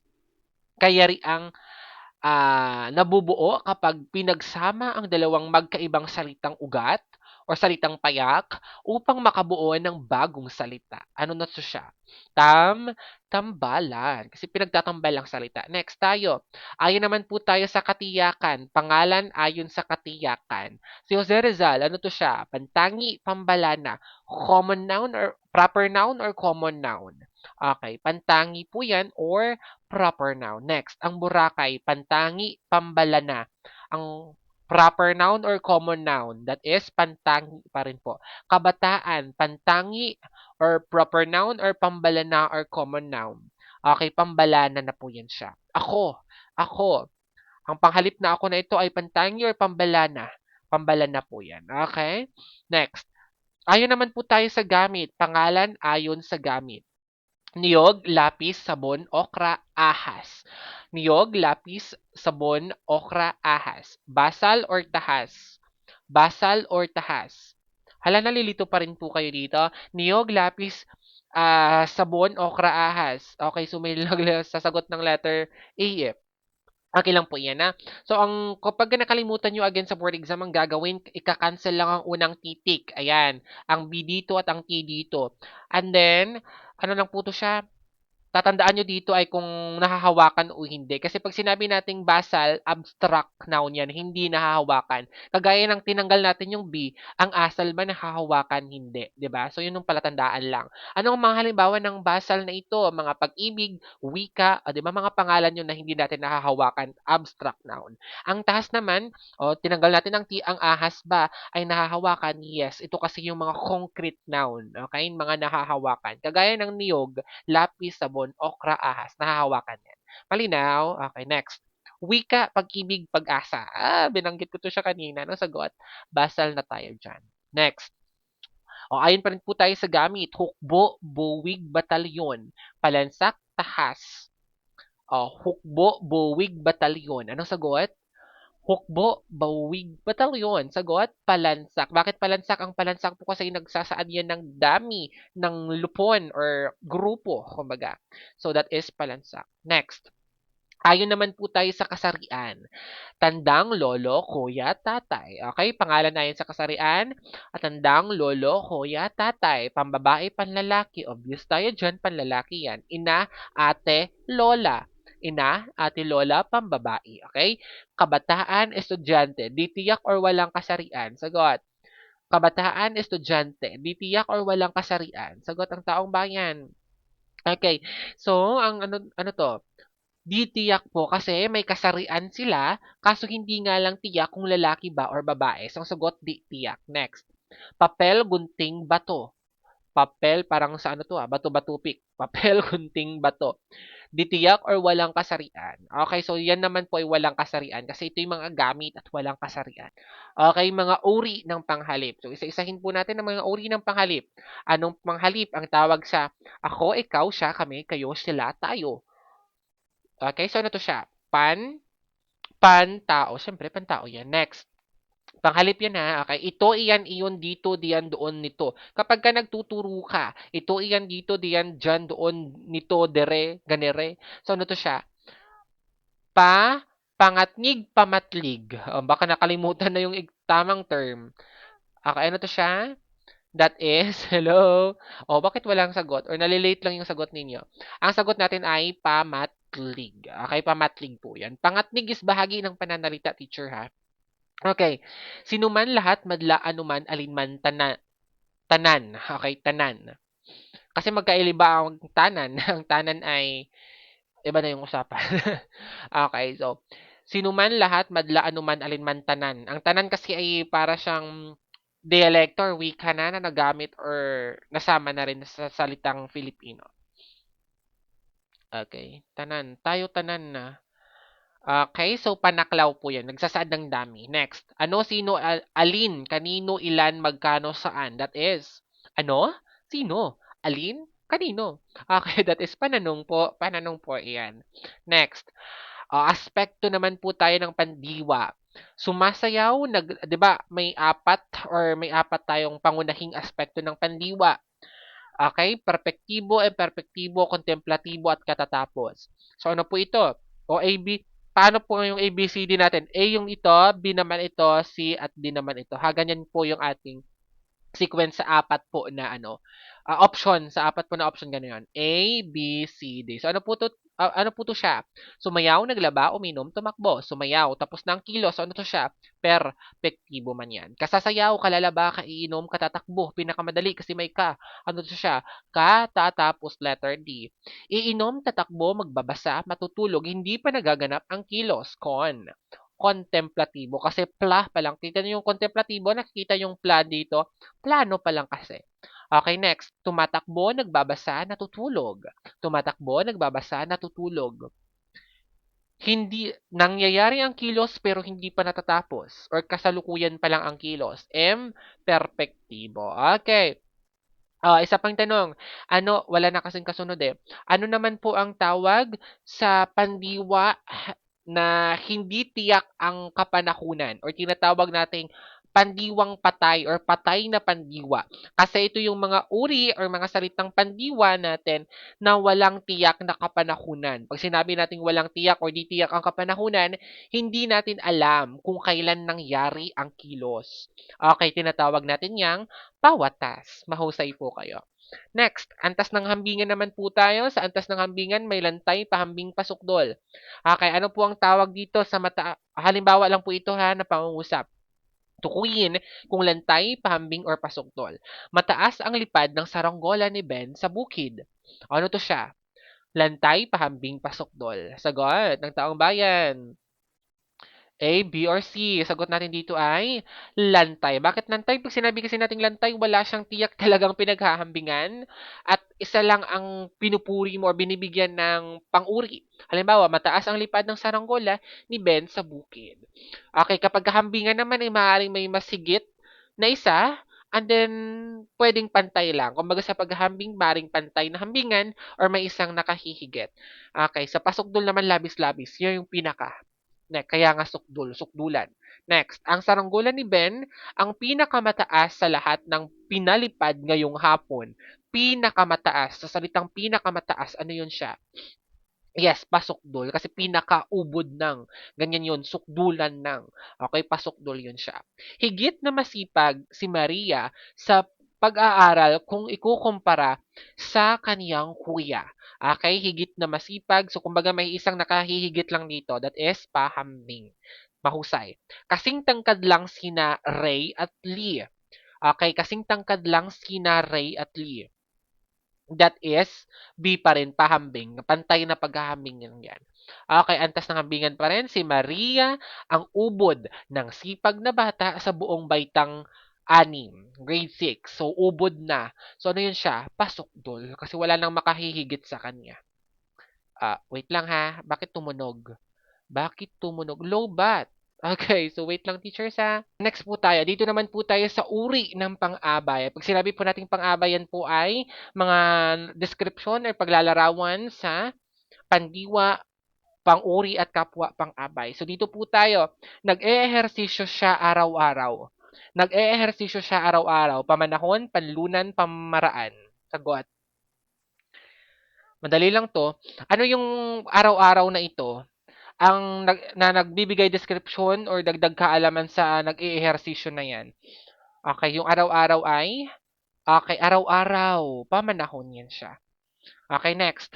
Tahimik na nagbabasa ang mga mag-aral. Tahimik. Tahimik na nagbabasa. Ito yung nagbibigay description sa nagbabasa. So, ano to siya? Pamaraan. Kasi tahimik. Si Mark kasi yan. Si Mark, tahimik lang sa umpisa. Or si Mami Oni, ako'y tahimik lang sa umpisa. Okay. Sila ay may malawak na parke. Okay, yung malawak na ito, naglalarawan sa parke. Yung malawak ay, okay, pamanahon, panlunan, pamaraan. Panlunan yan. Kasi pag sinabi natin panlunan, lunan, lugar yan siya. Okay, next. Papasa at magtatap ako kung sisipagan ko sa pagre-review. Ano to siya? Pang-agam, kondisyonal, panang-ayon. O pag sinabi natin panang-ayon, nagsasang-ayon ka. Pag sinabi natin pang-agam, nag-aagam-agam ka, nagdadalawang isip ka. Pag sinabi natin kondisyonal, may palatandaan yung kung or kapag. Anong sagot? Conditional kasi nga may kung at kapag. Next, siguro ay nakauwi na si tatay mula sa kanyang trabaho. Ang siguro ay pang-agam, pang-kondisyon or kondisyonal, panang-ayon. Anong sagot? Siguro, pang-agam na yan kasi nag-aagam ka, hindi ka tiyak. Tunay na kahanga-hanga ang pinakitang talento ng kabataan. Ang tunay ay ano, pang-agam, kondisyonal, panang-ayon. Napakadali. Panang-ayon. Kasi nga tunay, nagsasang-ayon. Oo, oo, ganyan. Next. Tumaba siya ng 3 kilo ngayong bakasyon. Grabe naman, 3 kilo talaga. Bumigat. Wait lang. Sana kasi bumigat na lang yung ginamit yung term. Okay, nasusukat pala yung taba sa kilo ng tao. Hindi bigat. Uy, bakit ang lala ko sa sitwasyon na ito? Okay. So, bakit panukat? Kasi 3 kilo. Okay. So, panukat na yan. Ayaw niyang umalis o may ayaw. Ano yung ayaw na yan? Pananggi, panukat, panang-ayon. O, pananggi. Kasi nga ayaw. Ano pa ba? Nag-uugnay ng mga salita, parirala, sugnay, at pangungusap. O hindi na to siya bahagi ng or uri ng pang-uri, kundi bahagi ng bahagi ng pananalita na saklaw po ng mga pangkayarian. Okay? Sinabi natin pangkayarian, wala po silang tiyak na kahulugan, pero kinakailangan natin ito para mayari or mabuo ang pangungusap. Maging maganda ang pangungusap. Kaya pangkayarian. Okay? So sige. Ano pong tawag natin sa nag-uugnay ng mga salita, parirala, sugnay, at pangungusap? Pangatnig or pang-angkop? Pangatnig. Kasi ang malimbawa natin dyan ay dahil, upang, at, o, ganyan. Marami pang iba. Next. At o nagsisisi talaga ako kung bakit ko pinangapangunahan yung slide. Okay. At o maging subalit tatapwat sakali kung kaya sa makatuwid kung gayon bukod sa liban sa. Ano yan siya? Pangatnig, pang-angkop, malamang pangatnig yan. Or pang-ugnay. Next. Nag-uugnay ng mga pangalan sa ibang bahagi ng pangungusap. Okay, next. Nag-uugnay ng mga pangalan sa ibang bahagi ng pangungusap. That is pang-ukol. Next. Ukol, tungkol, hinggil, ayon, batay, alinsunod, para sa, kay, kina, ang mga sa, ano yun siya? Pantukoy, pang-ukol. Pang-ukol. Okay. Next. Pananda. Mga pananda daw po ito ng mga pangalan. Si, sina, ang mga. Ang mga is pantukoy. Pero kapag yung sa, dito yung ang, pinalitan natin ng sa, at ito naman ay pinalitan ng sa or sa mga pang-ukol po iyon. Okay? Sa or sa mga pang-ukol. Pero kapag ang at ang mga, pantukoy. Si, sina naman, pantukoy pa rin yun. Nag-uugnay ng mga paksa at panaguri. Okay? So, paksa at panaguri, usually, or isa lang po ito sa bahagi ng pananalita natin, isa lang po ito. So, ano to siya? Pangawing. Siya ay maganda. Ang ay na ito ay nag-iisa lamang. Okay? Na pangawing. Wala na pong ibang pangawing kundi ay lang. Okay? Ay. Next. Mga salitang nagsasaad ng pangalan ng tao, hayop, bagay, pook, katangian, pangyayari o ideya. Or ideya. Yung pinakatama kasi nating bigkas at baybay dito ay wala ng Y. Okay? Pero tanggap naman ang ideya na ito. Okay, so pangalan, panghalip. Anong sagot natin? Of course, walang iba kundi pangalan. Mga salitang pamalit o panghalili sa pangalan upang maiwasan ng paulit-ulit na pagbanggit dito. Ano to siya? Pangalan, panghalip. Ayun na siya, panghalili. Oh. Mga salitang naglalarawan na nagbibigay turing sa pangalan o panghalip. O ano to siya? Ang dinidescribe lang niya ay pangalan at panghalip. Pang-uri or pang-abay? Pang-uri. Kasi kapag ang dinidescribe or ang nilalarawan ay pang-uri, pandiwa at kapwa pang-abay, ang sagot, pang-abay. Yun na siya. Anong sagot natin dito? Pang-abay. Next.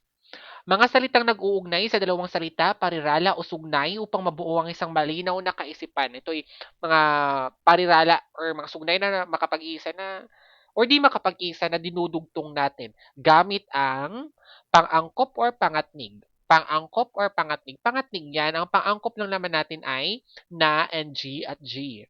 Next. Wala na. Wala na, wala na. Ang katagang nag-uugnay sa magkasunod na salita sa pangungusap kagaya ng na, ng, at g. Ano na siya? Pang-angkop. Okay? Mga salitang nag-uugnay sa isang pangalan sa iba pang salita sa pangungusap o nagsasaad ng direksyon, pagmamay-ari, pinagmulan o kinaroroonan na ukol sa, ayon sa, uy, nalilito sila kapag meaning pala Ano to siya? Pang-ukol, pantukoy. Mga salitang nag-uugnay sa pangalan sa iba pang salita na pangungusap nagsasad ng direksyon, pagmamay-ari, pinagmulan. Halimbawa, mga ukol sa, ayon sa, that is pang-ukol. Okay, so next. Mga salitang laging nangunguna sa pangalan o panghalip upang tukuyin kung ito ay tiyak o di tiyak. So, tukuyin. Wala nang ibang sagot kundi pantukoy. Next. Ang salitang nagkakawing o nag-uugnay sa simuno, yung subject natin, at sa panag-uri na, or panaguri na tinatawag natin predicate sa English. Halimbawa natin ay, nag-iisa lang yan siya. Enclitic or pangawing? Ang sagot, pangawing. Ang enclitic ay ito yung mga katagaan na sinisingit lamang natin sa pangungusap para maging mas maganda ang pangungusap. Okay? Enclitic po yun. Nakasusunod pa ba? Hello, hello. Bigyan nga po ninyo ako ng heart reactions. Heart reaction, teachers. Heart, heart, heart. Heart, heart, heart. Ayan. Bahagi naman po tayo ng pangungusap, simuno at panag-uri lang po iyon. Ang paksa o pinag-uusapan sa isang pangungusap ay tinatawag nating simuno or panag-uri. Paksa, yung topic. Okay, that is simuno. Okay? Tumatawa ang bata. Ang tumatawa ay anong bahagi ng pangungusap? Ang tumatawa daw. That is panaguri. Okay? Panaguri po iyon. Next, si Maria ay sumasayaw. Ang sumasayaw ay panaguri or simuno. Okay. Okay, that is panaguri. Kasi si Maria, yung paksa natin, yun yung simuno natin. Okay? Madali lang yan. Dito tayo sa ayos ng pangungusap. Okey, natandaan pa ba yung ayos ng pangungusap? Ang kabataan ang pag-asa ng bayan. So, may dalawa tayong ayos ng pangungusap, karaniwan at di karaniwan. Kapag nauuna ang panag-uri bago ang simuno, tinatawag nating karaniwan. At kapagka nauuna naman ang simuno bago ang panag-uri ay tinatawag nating di karaniwan. So, karaniwan, PS or di karaniwan, SP. So, ano 'to siya? Ang sagot ay di karaniwan. Bakit po? Nauna po kasi dito ang simuno, yung kabataan or ang kabataan, that is simuno. Ang pag-asa ng bayan, that is panag-uri. So, SP siya. So, di karaniwan. Next. Pag-asa ng bayan kung ituring ang kabataan. No? Pag-asa ng bayan kung ituring ang kabataan. So, ano to siya? Karaniwan na. Okay? Next. Pangungusap na walang tiyak na paksa naman na po tayo. Umuulan, lumilindol o kahabag-habag at kalunos-lunos ang ilang mga sinapit ng mga mamamayan natin sa nagdaang lindol, 'di ba, na nangyari. So, panalangin para sa kanila. Okay? A, phenomenal or temporal. Okay? Pag sinabi natin phenomenal, ang tatandaan yung letter P, panahon. Ang temporal, ang tatandaan T as in time. Nagsasaad ng oras. Okay? So, umuulan, pangyayari yun siya. Kaya, ang sagot, phenomenal. Next, may sunog, sambitla or existential. Sige nga. May sunog, sambitla or existential. Pag sinabi natin sambitla ay bulalas lamang ng ating bibig na hindi natin namamalayan dahil sa pagkabigla or dahil sa kung ano pa man yan. So, bulalas lamang ng bibig.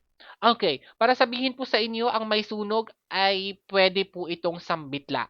Okay, pwede po itong sambitla. Pero ang pinakatamang sagot natin dito ay existential.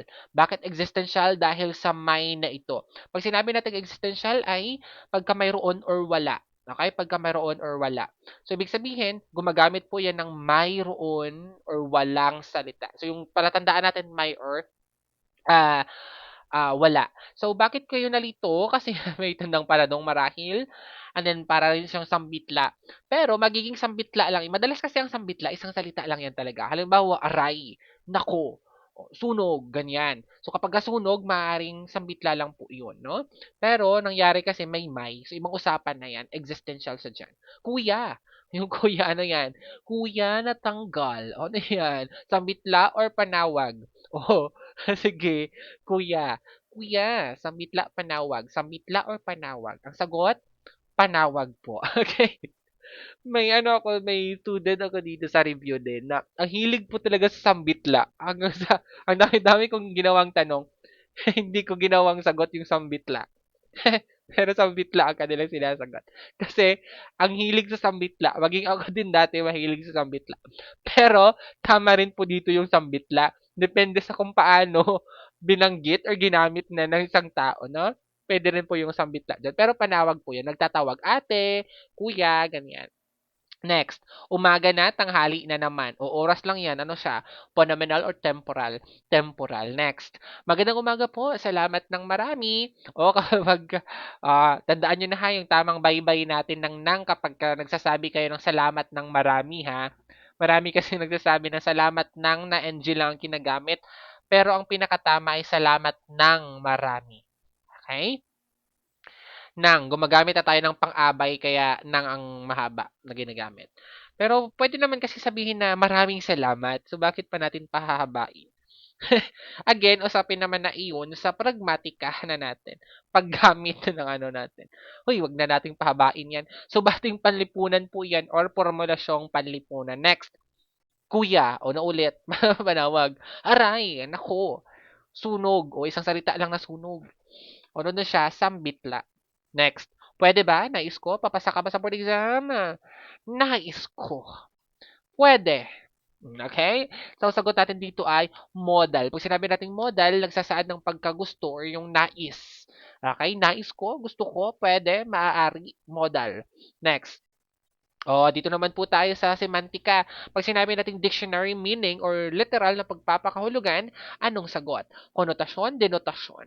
Dictionary meaning, palatandaan natin dyan ay letter D as in dictionary meaning. Literal ang pakahulugan. Conceptual ang pakahulugan. Di ba yung ginagamit natin yung term na conceptual at saan yan? Sa pananaliksik. Conceptual na pakahulugan at operational na pakahulugan. Okay. So, alam na naman ninyo yung operational, di ba? Ang operational ay kung paano ginamit sa pananaliksik. Kung iuugnay natin siya dito, parang konotasyon, gano'n. Okay, so denotasyon ng sagot natin dito. Suggested meaning or nakatagong kahulugan. Malalim na pagpapakahulugan, pansariling pakahulugan, ano pa, pakahulugang batay sa kultura, batay sa iyong sariling opinion. That is, konotasyon. Now, next. Bantas na po tayo. Anong bantas ang ginagamit sa pagdadaglat o pagpapaikli ng isang kataga o salita? Kudlit o tuldok? Sagot? Kudlit or tuldok? Sagot, teachers. Okay, ang sagot po ay tuldok. Okay. Okay, ang sagot po tuldok. Bakit tuldok? Ang kudlit po ay ginagamit natin, again, sa pagkakaltas ng ponema. Halimbawa, noon, tinanggal mo ang O, papalitan mo ng kudlit. Ang tuldok ay ginagamit sa pagdadaglat or pagpapaikli. Kagaya ng Ginoo, gagawin natin G, lalagyan ng tuldok. Binibini, BB, lalagyan ng tuldok. Kagalang-galang, K, K, G, tuldok. Okay? Yes po. Next, anong bantas ang ginagamit bilang katawani ng salitang hanggang? Ano yung hanggang na iyan? Gitling or gatlang N? Hanggang. Halimbawa dito, isa hanggang, ito, hanggang 5. Ang hanggang ay gitling or gatlang N? Gatlang N. Okay? Gatlang N yan. Next, mga sagabal sa komunikasyon naman po tayo, teachers. Nandito pa ba? Papasa ba sa board exam? Hello, hello. Gising-gising pa ba ang taong bayan? Yes na yes. O, hadlang na nagmumula sa kahulugan ng mga salita o wika. Again, gayon din sa tamang gramatika. Ito yung mga hadlang hinggil sa gramatika natin, maling paggamit ng mga salita, maling pagbaybay, ang focus ay sa paggamit ng wika. Ano to siya? Psychological o semantika? Semantika po. Or sagabal panggramatika. Or tinatawag din nating sagabal semantika. Next, ito ay hadlang o sagabal na nakaugat sa kondisyon o limitasyon ng katawan ng tao. Physiological or physical? Physiological or physical? Okay, physiological or physical? Ang sagot, physiological. Ang physical na i-drill ko ba? Baka may next question kasi, pero okay lang. Pag sinabi kasi natin physical, yung physical na kapaligiran, halimbawa, ang ugong ng electric fan, ang tilaok ng mga manok, ano pa ba, ang garagal na tunog ng radyo, ang harurot ng sasakyan. Okay, so physical na ingay sa kapaligiran. Physical yun siya. Next. Ito ay hadlang na may kinalaman sa isipan, emosyon, ugali o paniniwala ng isang tao. Maging ang kultura ng isang tao ay papasok dito. So ano to siya? Ito ay hadlang na may kinalaman sa isipan, emosyon, ugali o paniniwala ng isang tao. Psychological or emosyon. Psychological or emosyon. Ang sagot natin ay psychological. Wala pong emosyon or emosyonal kasi ang emosyonal papasok pa rin yan sa psychological. Kasi pag sinabi natin psychological, pasok yan yung isipan natin, kondisyon ng isipan natin, emosyon, ugali, paniniwala ng isang tao, maging yung kultura natin na nagiging sagabal po sa komunikasyon. Halimbawa, magkaiba tayo ng kultura, pwedeng maging psychological na sagabal yun. Or ang emosyon natin, malungkot ka habang nag-uusap tayo, maaaring psychological na sagabal yun. Malinaw ba? Malinaw yan. Okay. Next. Ito ay mga hadlang sa kapaligiran na pisikal na humaharang umaabala sa pagpasa ng mensahe. Okay, physiological or physical? Sagot, physical na yan. Next. Nang nataasan ng boses ay nawalan ng gana sa pakipagdebate. Okay. Hoy, parang relate. Okay, physiological, psychological. Psychological. Bakit? Emosyon yan eh. Ego. Ang ego natin papasok sa psychological. Next. Maingay na tunog ng sasakyan o construction sa labas. Yung construction na sinasagawa sa labas. Mahinang signal ng telepono. Physical or semantika? Physical. Next. Dito tayo sa modelo ng komunikasyon. Yung speaking na ito bilang gabay sa mabisang pakipagtalastasan ay kanino? Kay Barlow, kay Dance, kay Schramm, kay Delheims. So A, B, C, or D. Sagot. Speaking. Uy, alam na alam nyo yan. Speaking ni Delheims. Diba? Ano naman, binibigyang diin sa modelong ito ang tinatawag na field of experience. Field of experience. Berlo, Dan, Schramm, or Delheim? Sagot. Hello? Sagot. Okay, kay Schramm po yan. Kay Schramm po kasi, kumbaga, magiging parehas lang din po yung daloy nito, yung sa typical na proseso ng komunikasyon. Pero binibigyang din ni Schramm sa kanyang modelo ng komunikasyon na mas magiging maganda at epektibo at mabisa ang komunikasyon kapag may parehas kumbaga ang inyong karanasan or may same experience kayo. Kaya nga field of experience. Kagaya natin dito, kung same yung experience natin, doon sa paksa na pinag-uusapan natin, mas mabisa at mabunga ang komunikasyon natin, 'di ba? Kasi mag-relate kayo sa komunikasyon. Next. Kilala ito bilang linear na modelo or yung SMCR natin, sender, message, channel, and receiver. Mensahe ang pinapadala, ngunit kahulugan ang dinidecode natin dito. So, ano to siya? Berlow, Dan, Schramm, or Delheims. SMCR, kahit SMCR lang. SMCR, that is Berlow. Next, nakatuon sa pagbabago at pag-unlad ng komunikasyon sa paglipas ng panahon. So, umuunlad daw or nagbabago ang komunikasyon. So, parang pag ganito kasi yung modelo niyan yan, yung spiral kumbaga. So, ano to siya? Ayun, nasabi ko na. Spiral kumbaga. No. Spiral. Kumbaga, sa isang paksa lang na ito, lumawak at lumalawak ang komunikasyon. Halimbawa, nag-high lang and then mas lumawak ang komunikasyon. High, napunta sa malalim na kumbaga, may isang paksa lang lumalawak yung paksa. Kaya nga siya tinatawag nating dance. Okay? Kasi dance parang sa pangalan pa lang niya mismo ni dance. Kasi parang sumasayaw kumbaga ang paksa na iyon. Lumalalim lang ang paksa na iyon. Ganyan tayong mga Pilipino. Aminin natin, minsan bibili lang tayo din diyan sa labas, 'di ba? Nag-open lang ng isang topic, wala na natagalan na tayo sa layo ng ginagawa natin kasi nakipagchismisan pa. Teorya po ayun, modelo po ng komunikasyon iyon, kaayon kay Dance. Okay? So, ang tanong, papasa po ba sa board exam, teachers? Magtatap po ba sa board exam? Sagot. Yes na yes. Mangunguna ka ba sa board exam? Mamamayagpag ka ba sa board exam? Sagot, teachers. Yes na yes. So, yun lamang po, teachers. Muli po, ito po ang unang panunuorin ha. Sunod po tayo sa sequence ng inyong pag-review para hindi po maghalo-halo ang kaalaman at input na pinapasok nyo sa utak ninyo. Ito ang sunod, yung final coaching, at ito po ang susubaybayan ninyo, yung live sessions natin. At please lang po, ang datos ng pag-usad ay i-update po. Kung wala po ang pangalan ninyo dyan, ay idagdag. Next. Ayan, ang social media natin ay inyo pong i-follow at ayan po, ang lisensya ay kunin dahil para yan sa inyo. Muli ako po ang inyong lingkod. Maraming salamat po sa pagsama at inaasahan ko sa aking sarili na magkakaroon pa tayo ng deal sa susunod. No? Sisikapin ko at gagawa po ako ng presentasyon para sa inyo.